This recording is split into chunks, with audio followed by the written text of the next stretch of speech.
Oh, hello. It looks like I am live. I will give you a couple of minutes to join because I know that we had a link change.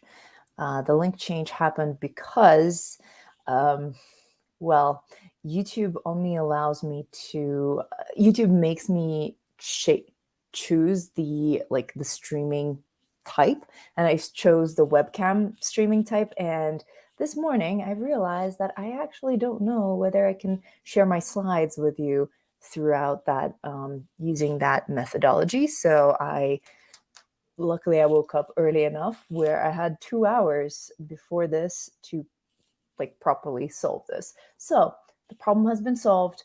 I'm streaming through StreamYard and I had to change the link, but I'm really hoping that anybody who ends up on the old one sees it here. All right, I can see that there are 4 people watching now. You're starting to join. That is amazing. Please use the chat to interact with me. I will be asking you some questions. I want to make sure that this is as interactive as possible. And, if you have any questions along the way, I want to make sure that I'm addressing them. So if something like in the moment just piques your interest or you have a clarifying question, just ask it in a chat. I see the chat here. And if I will address it. If I don't fully answer the question then and there, hi Anastasia, I will address it at the end of the live stream, so we will have time for Q&A then. But I will see everything, and some questions I will just say we will leave this till the end, but I will address as many questions as I can. So please interact, please add them here. I see you. Hi nature lover, hello. So yeah, let's make it as interactive as possible. And now I'm still learning the streaming software. So just FYI, I have not experimented with every single thing. So let's add my slides. Okay, how do I want my view to look like this? No, like this. Hello, Paulina. Hello, Pablo. Regards from Denver, Colorado. All right. Hello, Virginia. Oh my God, everybody's here. I love it. Well, keep it up because I will be asking you questions. And if you have any questions, please ask me in the chat. But let's get started with Build Your Confidence workshop. Confidence is such an interesting topic, and I feel like there's so many misconceptions around it. So I want to share the latest research that I have found, and just a lot of my personal experience, a lot of experience from working with my clients, so that you have the tools to build your confidence. So let's get started. This is what we're going to discuss today. First of all, we're going to talk about why nobody is born confident. Despite what we may think, it's not an innate thing. Then we're going to talk about the real secret behind confidence. You probably saw my emails about the topic. It's something that, unless you have this, other tools like power poses and things like that will not work, will not help you. So you have to really focus on that secret and learn how to use it. And that's what we're going to do in this workshop. And then I will add on some confidence tips, confidence tools that will help. Once you have that, once you're using that secret as a foundation, these tools will help on top. And finally, we're going to finish off with a confidence challenge for you and a Q&A. But however, please ask your questions throughout this live stream if you have any. So let's get started. If we haven't met yet, my name is Masha, and a lot of people get very surprised to hear that I'm an incredibly shy introvert, very shy introvert, or at least that's how I started. As when I was young, I'm sharing a story here. When I was young, I was so shy. I couldn't talk to people that I saw as the cool people or people that I liked. It's a very real story. I was doing a school play with this guy I had a crush on. We were 11 or 10, but I was so shy to look at him that I kept on blinking my eyes like this. Wait, let me just put myself like this. I just kept on going like this whenever I looked at him, even during the play, and we're two main characters. Because I didn't want him to see that I'm looking at him, because I was that not confident. So yeah, and don't even get me started about public speaking. I used to be a mess, and I remember like doing my master's program and just shaking when I had to present. It was insane. Well, let me know in the chat if you feel the same way, if public speaking is something that you are struggling with too, because it's a big one. It's a big one. I know that there's a delay, so I'm not going to see the chat immediately once, well, you will hear what I'm saying a little bit later. So yeah, let me know in the chat. And in the meantime, I will continue going with the next slide. So this quote, I really, really enjoy this quote because it talks about how, I mean, obviously nobody's born with confidence, even though we sometimes think of the confident people in our lives as, well, you know, they have a leg up. They were born just more confident. It's a normal thing. But the truth is they weren't. Nobody is born confident. People develop confidence with experience. It's just a fact. Let me know in the chat if you can relate, if there's someone in your life that it just feels that it comes very easily and naturally to them to be confident. They just like, I don't know. For me, it's my husband. My husband is an incredibly confident person, and it feels like he came out of the womb confident. He came out and he was like, you know what? I'm here and I'm going to eat right now. Let me know in the chat if you relate, if you have someone in your life that is like that. Well, the truth is, nobody is born confident. There is a very key phrase, keyword in that quote, which is experience. Learned and earned with experience. Confidence is a muscle, and I can't reiterate it more. Oh yeah, Palina is saying that her boyfriend is so confident and she's trying to learn from him. That is amazing. Sometimes, sometimes before I knew the secret that I'm about to share with you, I would think about my husband and I would think, what would he do? How would he navigate certain situations? And that's great when you have someone like that you can kind of look up to or mimic their behavior. But the thing is, confidence is a muscle. And what I'm about to share with you is going to help you build that muscle because it's directly related to this. So are you ready for the secret? Let me just take a sip of water, catch up with the chat, and continue going. Oh, question from Great Series. Where's that crush now? Somewhere in Russia. Somewhere, probably, I don't know. Maybe he left Russia. I have no idea. But this was a long time ago. All right. Are you ready for, and it's not my husband. My husband we were born in different countries and had schooling systems in different countries. So it's not that story. So are you ready for the secret? The thing is, the truth about confidence is that it's all about precedent. It's all about remembering that you've done this before and you've been able to succeed at this. This was a huge takeaway from this incredible book called Presence by Amy Cuddy. You may have seen Amy Cuddy present before. The power poses, that's Amy Cuddy. And as you can see, the cover of the book has a little doll that essentially is doing the gymnastics pose. Like before, if you look at gymnasts, at least in team like the US team, before they start their routine, they get into this pose, and that is like a power pose that sets them up for success. And we'll talk about that later. But essentially, confidence is all about precedent, remembering that you've done this before, you have what it takes. And the thing is, the more examples, and this is something that psychologists and researchers are working to uncover further. This is something that is, fresh off the press with research. This is a real thing. And the more examples you have of yourself succeeding at this task, the more confident you will be in your ability to do it again. Like, you know that you have what it takes, you have the skills, you have the resources, you have the ability, and you have like go-to phrases. You know how to navigate that situation because you've seen it done before. You've seen yourself do it. Let me know what you think about that in the comments below. But Pablo is asking why kids lose their confidence when they become teens. Well, I mean, with that, I think there are a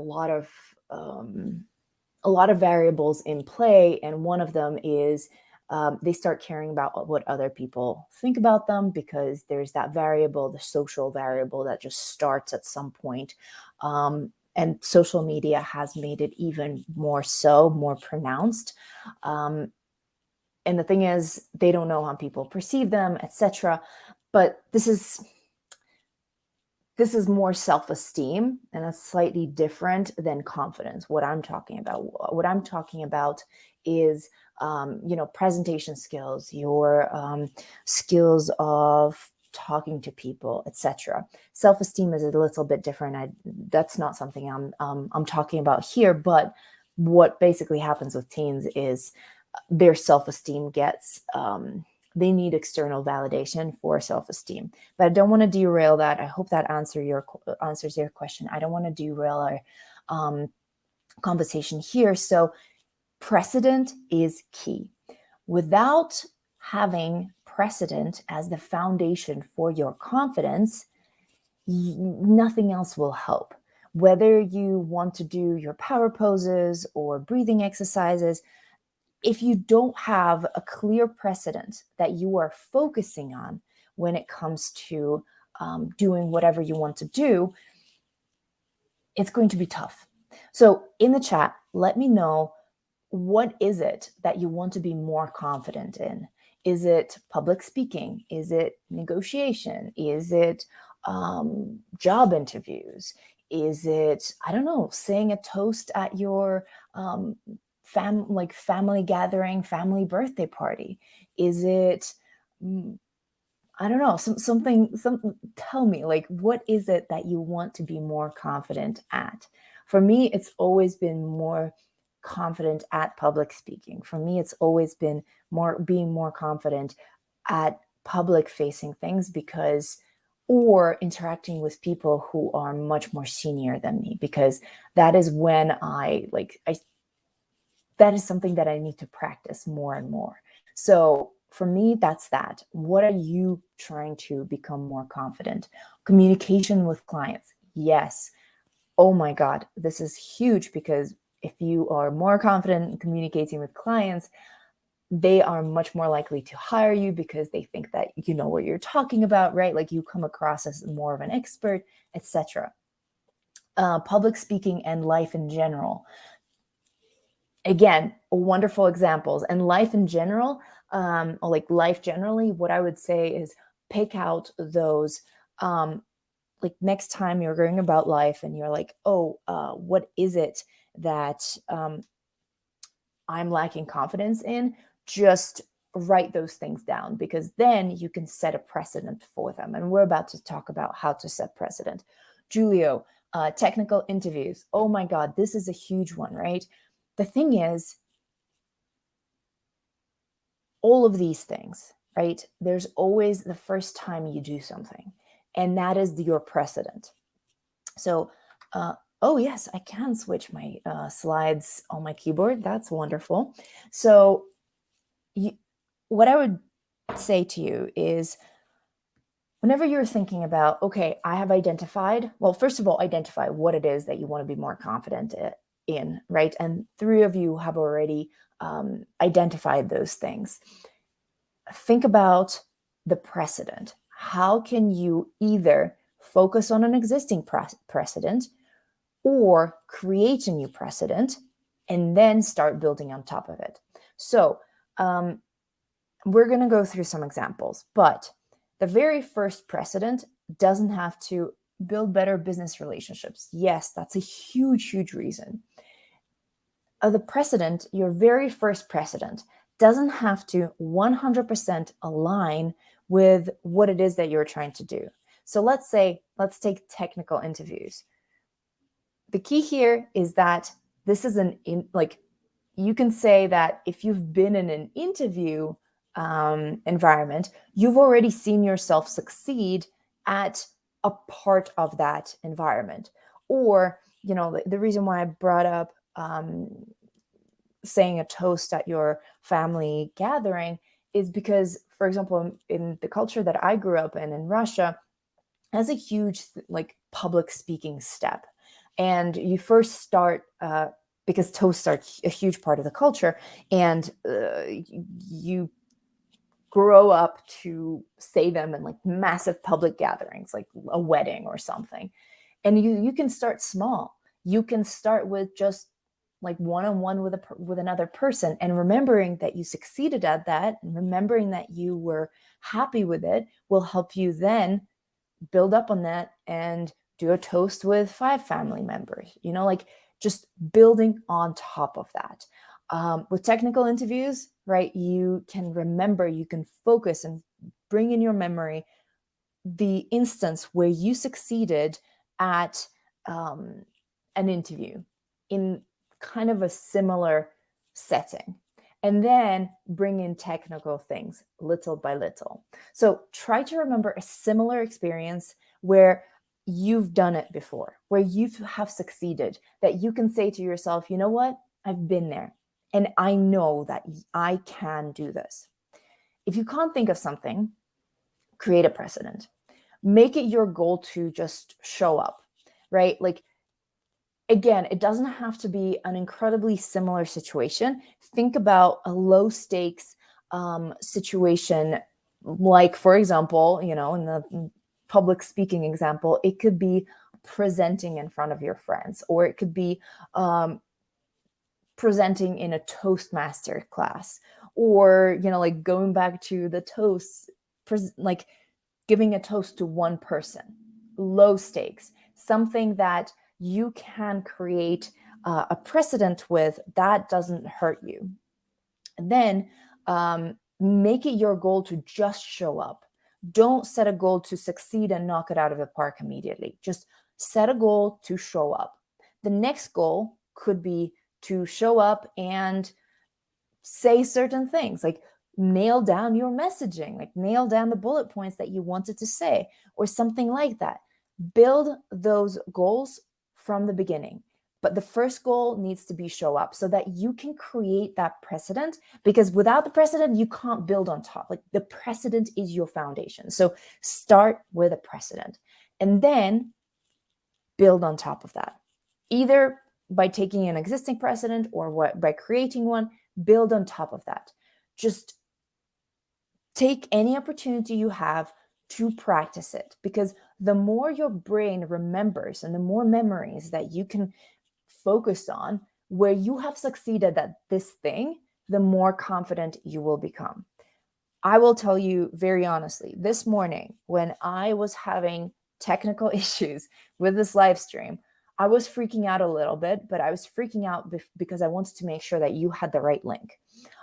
I was not freaking out about my ability to deliver this this workshop, because I've had so many examples of having done that before. And even though I have never delivered these materials, I've delivered other ones. And I knew that at the end of the day, I could just breathe and but you see, I am using my add-on tools like breath as something that helps me with an existing precedent. I already have enough precedent. And I was honestly thinking about this actively. I was like, yes, I have enough precedent that I'm not worried about that. I'm worried about the link. I'm not worried about anything else. So, and you ended up here. So that's great. That's all I needed. So building on top of that precedent will help you gain confidence, because confidence is a muscle. It is learned and earned through experience. So, and the thing is, your goals don't have to be huge. They can start with just show up, be there. That's step number one. Next step, speak. Next step could be speak and deliver the message that you wanted to deliver in terms of, the talking points, the bullet points that you wanted to deliver. The next one is to deliver them in a certain tone intonation, like get a certain reaction. And so build on top of that. Some of the examples where, let me see if no, this is bad. Like this. Oh, yes, I'm not covering the examples. So some of the examples, let's say public speaking. The first precedent could be giving a speech at your family party, right? Like a toast. That's the first precedent where you're like, this is low stakes. If I fail, this is going to be a funny joke between me and my family. Like, and the family party could be a party of 4, including you, right? So who cares? This is a low stakes precedent. Then the next goal could be giving a presentation to your team, just locally, you and your team. Then the next one could be a presentation to cross-functional stakeholders, right? Again, it could be friendly stakeholders that you trust and that will give you the feedback and they will not judge you. And then you can go and do a presentation to the leadership or something else. And then, like dot, like a big gap in between. And then you might find yourself presenting in front of a room full of industry leaders and just global events. But it all starts with you giving a speech at a family gathering and remembering that next time you do a presentation, remembering that, you know what, you can do it. You've done it before and you have what it takes. The other example is negotiating with your boss. The first precedent could be negotiating your internet bill because there was an outage and you're negotiating to get a credit for it. This is a very specific example. And hello, Andres. Very specific example, right? But it could be also anything like that. If you live in a country where it is common, for example, when I'm in Russia, it is common to go to a food market and negotiate on the price of certain items, let's say tomatoes or whatever. Like negotiate in a very low stakes situation where even if you fail, who cares?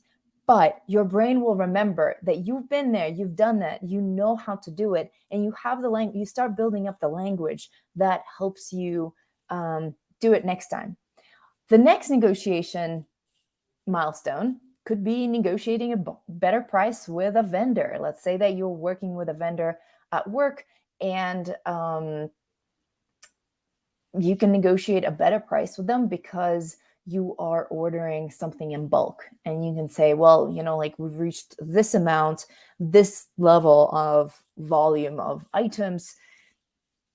Can we talk about a discount? And start negotiating with them. Build that muscle until you're ready. And I have another workshop on negotiation, so we're not going to go into details, but negotiating it's all about understanding your value and understanding how you can communicate it. So building this muscle, building your confidence when negotiating is key. And make sure you join my workshop on negotiation on October 3rd. Same time, different link. I will send it to you. And then finally, job interviews, right? We've already talked about technical interviews, but job interviews is an example.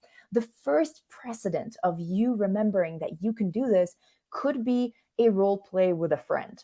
Just a role play where they ask you questions, whether it's technical or, regular like behavioral questions, just role playing an interview with a friend. Then you can do practice interviews with a coach or mentor or like a career support system that enables you to that asks you the right questions and gives you more structured feedback, and just it's a little bit more high stakes. And then you can, I will be honest, like when I started interviewing a year ago, I started interviewing for positions that okay, I wanted, but they were in my dream companies. And so this way I started driving and building my confidence muscle when it comes to job interviews in a very low stakes situation. So those are some examples. Let me know if anything resonates with you. Let me know in the chat. What do you think? I am very curious. We haven't interacted in some time, so let me know what you think about this whole precedent thing and just building on top of your existing precedents. I will take a sip of water and then we'll continue going. Oh, and let me know if you have any questions.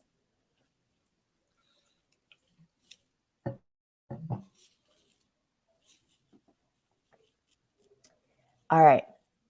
I don't see anything coming in, at least not yet. So I might keep going. All right. So once you have a precedent that you can focus on, that is when you start building on top of your of that foundation, of that confidence foundation. And some of the add-on tools that you can use are, oh, Palina, thank you. Breathing, right? You may have seen my videos on breathing, but it's one of the most powerful tools that I have found. Once you have your precedent really nailed down, once you know what your precedent is, breathing really helps you, because breathing it's both like a symptom and a cause in a way of fight or flight response. So when we I'm sure you've heard of the fight or flight response. It's a response to a stressful, scary situation, and public speaking, for example, or technical interviews could be that stressful situation where our body is like, oh my god, I am going to flee the scene because I'm scared. So whenever we're in the fight or flight response, or mode, we shallow breathe. We breathe with our chest, and it's these like shallow. And when that happens, you're just like in a completely different space. Your body is preparing for running away. Your body is preparing to fight. Your body is feeding oxygen to the organs that aren't letting you think and really react. You are ready to fight or flight, like fight or run away, or you're freezing. In any case, the blood and the oxygen are going to the wrong organs. We don't want that. So one of the ways that psychologists have found that you can get yourself out of that state is by breathing slowly, by breathing deeply, diaphragmatic breathing, which is, let me see if you can see, but basically belly breathing. Like your diaphragm is here.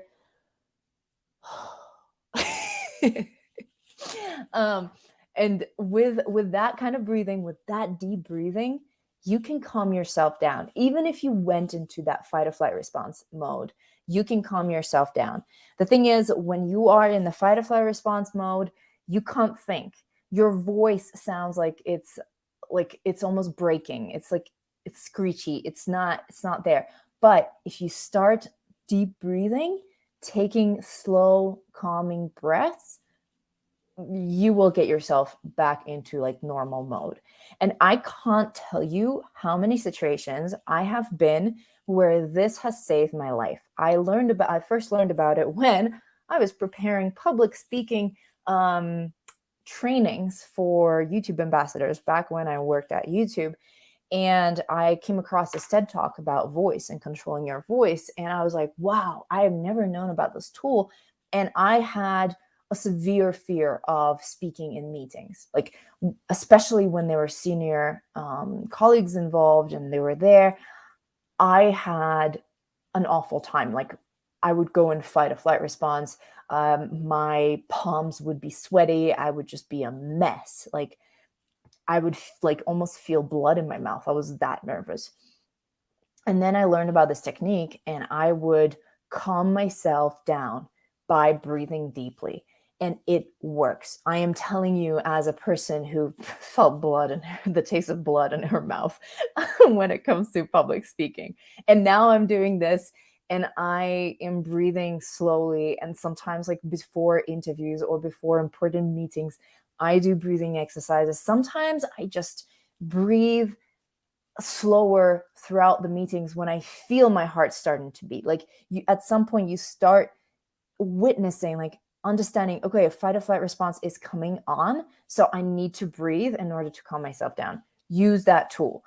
It is incredible because it's an innate, it's a built-in tool, and nobody's going to notice that you're just all of a sudden, because you're not going to be sitting like, you're just slowly, quietly breathing, calming yourself down, regulating yourself, and it is amazing. The other one is power poses. We've talked about that already. Amy Cuddy, who wrote the book Presence, which I highly recommend to anyone who wants to follow this topic further. She did a famous TED talk on power poses. And power poses, if you haven't heard of them, is basically taking up a lot of space. And in particular, poses like, Wonder Woman or Superman, those are popular because you are taking up a lot of space. You have a proud chest, you have the winner body language. If you look at primates or if you look at other animals, like there is a very clear winner and loser body language. And I don't necessarily love the winner and loser terminology, but it's like dominant and the weak one. I don't know. Anyway, the winners, they have expansive body language. They take up space. They're not afraid. Winners, they try to become as small as possible. They hide, they protect themselves, they protect their body language, they crisscross their arms and all that stuff. The thing is, Amy Cuddy in the book Presence talks about how if you have a habit of expansive language, if you have a habit of looking up and being proud, you can change your hormones. Like you can change your hormonal your hormones on a regular basis to make you feel more confident. And that is what winners like. That is how, when you're on the winning streak, that is a lot of the times why, because your hormones, they're just like everything, even your body chemistry is working with you when you are expansive. Now, with power poses, of course, you're not going to go into the meeting and all of a sudden just like adopt a Superman pose. That would be weird. And that could backlash. So, what I used to do at Google when I first learned about this is I would go into a bathroom stall before an important meeting, and I would do the power poses. Now, whenever I'm in a meeting and I feel like I need a boost of confidence, I just make sure that I sit up straight and I expand my chest and I sit up straight. I'm not like doing the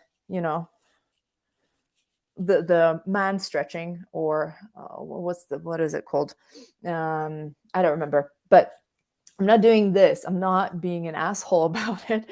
I'm just doing it very subtly. I'm just, straightening out my chest, puffing it up a little bit. So that's not too much. And just doing my breathing exercises. There was something that oh yes, one more thing that I wanted to share that I found very interesting from Amy Cuddy. Our phones, if you think about our phones make us kind of make ourselves smaller. We look down, our shoulders, a lot of the times, I can't remember the word for it, but they kind of go like this. We slump, and that actually makes us feel less confident. So next time you are on your phone and you're slumping, just remember that regular slumping can also change your hormones. So do whatever you want with that information, but that is true. Then being present. The book that Amy Cuddy wrote is all about presence. And that is for a reason, because studies show that our brains are not as powerful as we may want them to be. And they can't multitask. They can't simultaneously run execution of whatever we need to do, right?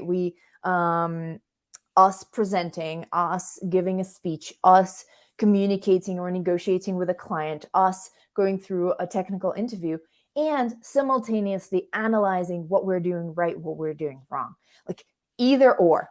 So if we start analyzing what we're doing right, what we're doing wrong, we are not allocating enough resources for the actual execution of whatever we're trying to do. So that is the problem, because these programs can't run simultaneously. We just don't have enough RAM space.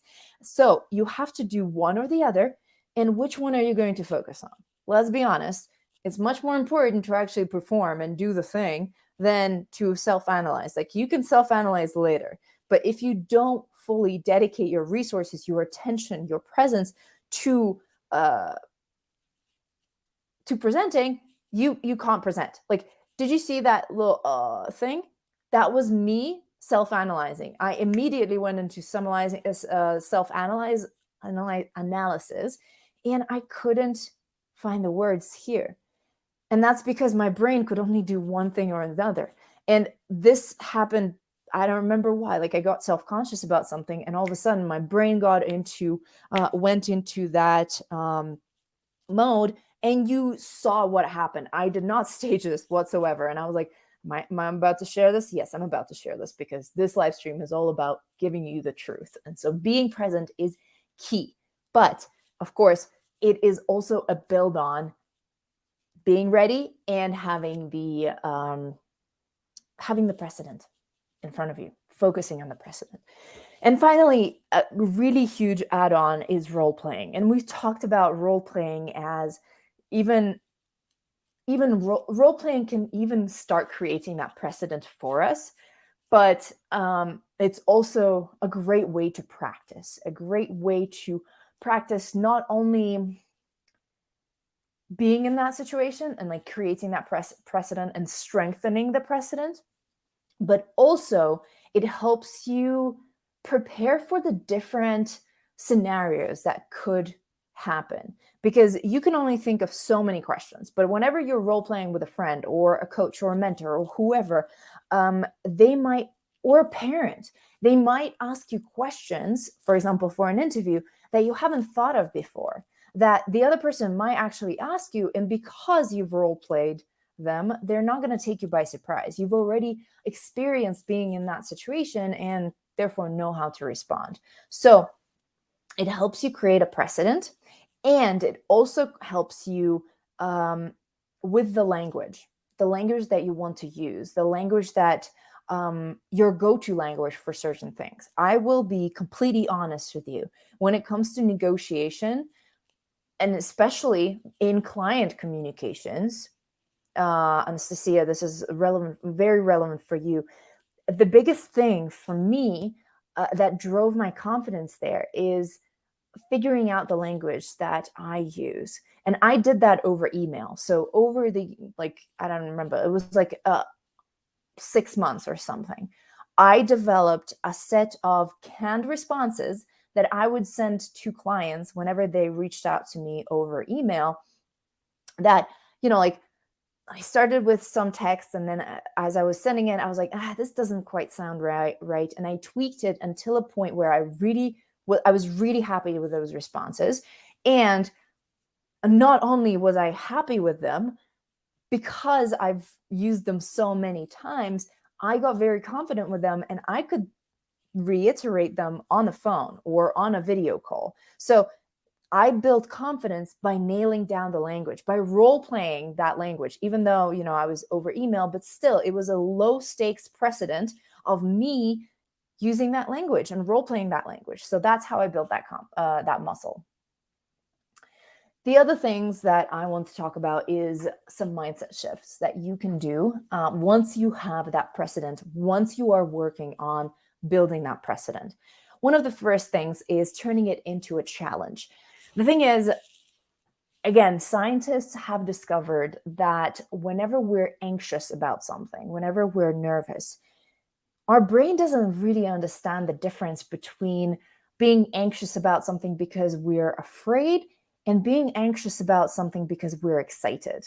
And turning and telling our brain that we're excited and that this is an exciting challenge is a game changer, because not only will your brain stop, the fight or flight response, but it will also stop thinking about like the gap of where you are and where you need to be in order to meet this whatever is happening. But it starts focusing focusing on how big that gap is. It starts focusing on, how do we close that gap? How do we stretch ourselves? Like, these are the resources that we have. How do we use them in order to get there? So reshaping it in your head as a challenge is huge. The next one is setting gradual success goals. We've already discussed this, right? Like, your first task, your first goal might be just to show up, because that's the lowest stake, like, precedent that we need to set in order to build up on, right? Precedent is like a house. We need to build the very bottom of the foundation, and then we need to build up on top and top and top and top. Clearly, I don't build houses and I don't know how things work, but that's the thing. Then I was just checking. All of a sudden, I got like in my brain over, am I muted? Can you hear me? And then I was like, duh, of course. And people are responding in the chat, which, if you have any questions, please add them in the chat, because we're going to go into Q&A very shortly. So I will be able to address all of them. So focusing on setting goals that help you build that precedent and strengthening that precedent. So the first goal can be just to show up. Then the next one to be to do your research and ask a question. The next one will be to speak and present something, like just build on top of whatever you're creating. And finally, A/B testing strategies. So how I told you that I was an incredibly shy child. Yes, that is very true. And the way I got over my shyness, or like learned how to push myself, is when I I was born and raised in Russia, and at 14 years old, I went to a school in England. And not only did I have the language barrier, like I spoke some English, but I was nowhere near fluent. But also I needed to make new friends, and making new friends sounded exhausting, because first of all, it's in a new language, but also I was a very shy person. And so my dad gave me this book called How to Influence People and Win Friends, or How to Make Friends and Influence People, something like that, by Dale Carnegie. And I was just engulfed in that book. And I was looking at strategies that you can make friends, like you can use to make friends with. And I started using those strategies and testing which ones work, which ones don't. And that is the A/B testing that I'm talking about, because that reshaped my focus from being like, oh, I don't speak English, I don't know what to do, I don't want to make friends, like I'm scared, from that. And like, if I'm failing, people don't like me, this is a reflection of me, onto I'm testing whether this theory works, whether I can put this in practice.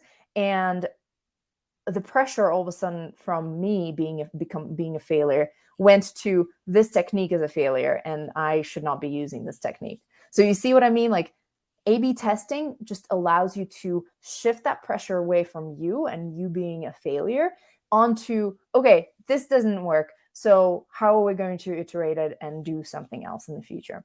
And A/B testing, if you're not in the world of marketing, is basically a terminology when, let's say, you land on a landing page and they are A/B testing. They're testing which color of a button is going to get more clicks, a red one or a blue one. And so you land on the landing page, and there's a software that behind the scenes thinks, okay, so this is the 5th person that lands on this landing page. Let's show them the red version and see how they behave. So A/B testing is testing option A, the red button, versus option B, the blue button, and seeing how the traffic that ends up reacts to it to choose which color brings results. So A/B testing techniques Same thing, just testing different things and being like, okay, this technique works, this technique doesn't. So these are the strategies. If you have any questions, let me know. But right now, I'm going to outline the confidence challenge that I have for you, and then we'll get to the Q&A. So again, like if you have any questions, just start typing them up because there is a delay, and I want to address all of your questions. Let me take a sip of water. So the challenge for you is, first of all, pick one area of your life that you want to be more confident in and write it down. Write it down for yourself. This is not for me. This is for you, because you're not trying to become more confident for me. Like, you're trying to become more confident for you. So for example, for Anastasia, it could be communications with clients. For Julio or Julio, I'm sorry, I want to pronounce your name correctly. So both versions, whichever you go with normally. Technical interviews, right? Pablo, build better business relationships. Like, take that one thing, write it down. Oh, and we had public speaking and life in generally for Bolshoi. Write it down. What is it that you want to be more confident in? Then the next thing is think of a precedent. For example, for Anastasia, communications with clients. I'm sure that if you are communicating with clients, you've already communicated with them before. And I'm sure there's a successful precedent that you can focus on. Or, with technical interviews, again, you've been in an interview, a job interview. Take that in your brain and just focus on that. And if you don't have a precedent, build one. Right? We were already talking about, like, what is a low stakes precedent that you can create? So how can you create that precedent?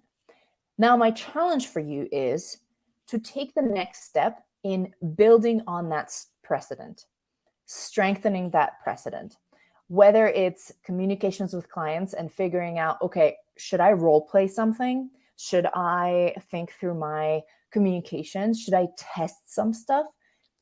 That's one thing. With technical interviews, it could be, again, role playing, right? It could be getting practice with someone else. Just think about, how are you going to strengthen that precedent? And if you have any examples, let me know in the chat. I'm super curious to hear what it is for you. So that is my not parting. This is my final words for you. Remember that you're not born with confidence. You earn or learn confidence. And this is the way you do it, by creating that precedent, focusing on it, and strengthening it with practice, building on top of it. There are no shortcuts in life, unfortunately. And yes, there are breathing exercises, there are power poses and all that stuff, but everything builds on top of that precedent. So focus on strengthening your precedent and use the tools that I have shared with you to be more confident, to feel more confident. All right, and with that, let's get into the questions. I don't see anything in the chat, so if you have any questions, let me know right now. I will take a quick water break,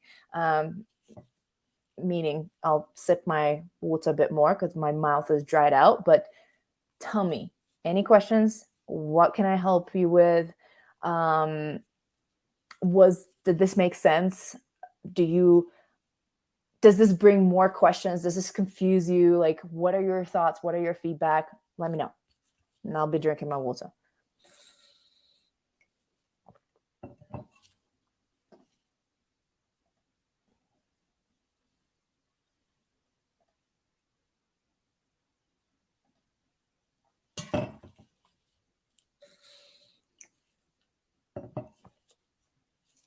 Ooh, ooh, ooh.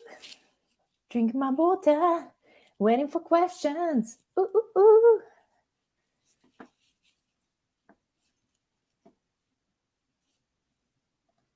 What if I do this? No, I'll just play around with my...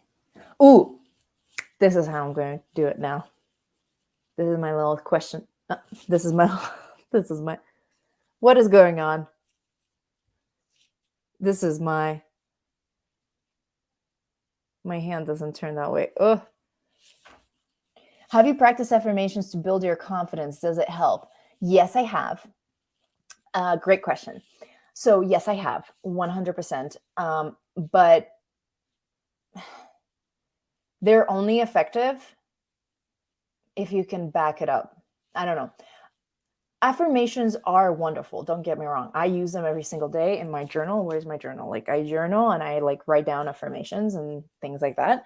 But I would say that I see them as a tool, not as a foundation. So you got to practice. You got to really strengthen your precedent practice, right? And really focusing on that. And affirmations will help you with that. Affirmations are an add-on tool. I would say, in my experience, they're not as powerful as breathing, for example, in the moment or being present, but they definitely help. And the thing about affirmations or journaling in particular is that they can help you focus on your precedent. Like again, they're like a tool, and this is another way that you can use them. You can like in my journal, sometimes whenever I did something that I'm really proud of, I will reflect on it. And I will then use affirmations to strengthen them, strengthen that precedent for myself, if that makes sense. So for example, I did an incredible presentation, or at least, I thought it was incredible. And I was very proud of myself. So I can use my journaling to reflect on that. And I can then write some affirmations and being like, yes, I know what I'm doing. Like, my presentation skills are increasing every single day. And that helps me strengthen my precedent and reflect on it. Because if you don't reflect on it, if you don't focus on it, it's also not as powerful. I hope that answers your question. Let me know what you think. Like, are you using affirmations? Let me know. I'm reading the comments. Palina, is there anything you do every day to boost your confidence?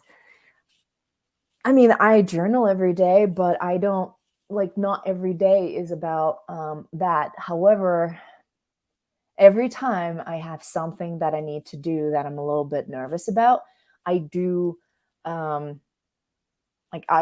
try to remind myself of the times when I did it before and it worked.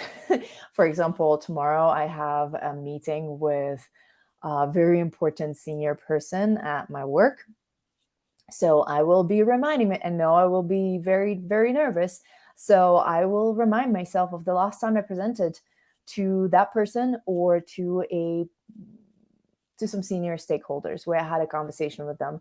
So I will be reminding myself of them, and I will be breathing deeply. I will try to stay present. And also the other thing that I'm doing is today I will be preparing what I'm going to talk to this person about. I'm going to be preparing a thing. But I wouldn't say that I'm doing something every single day.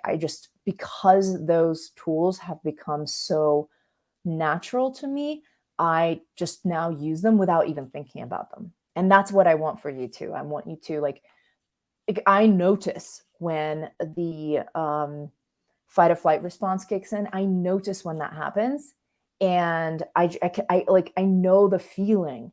Like my throat really, it feels like I can't swallow. It's just like something in my throat, and it's in my chest, and I know that feeling and when it's coming on. So I start breathing deeply to calm myself down immediately. So I do those things daily probably, but I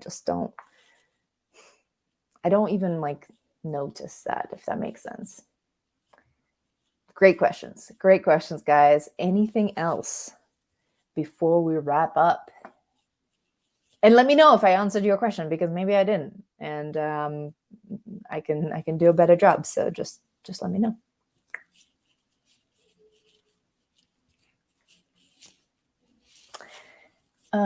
Using affirmations here and recently journal, but I can't.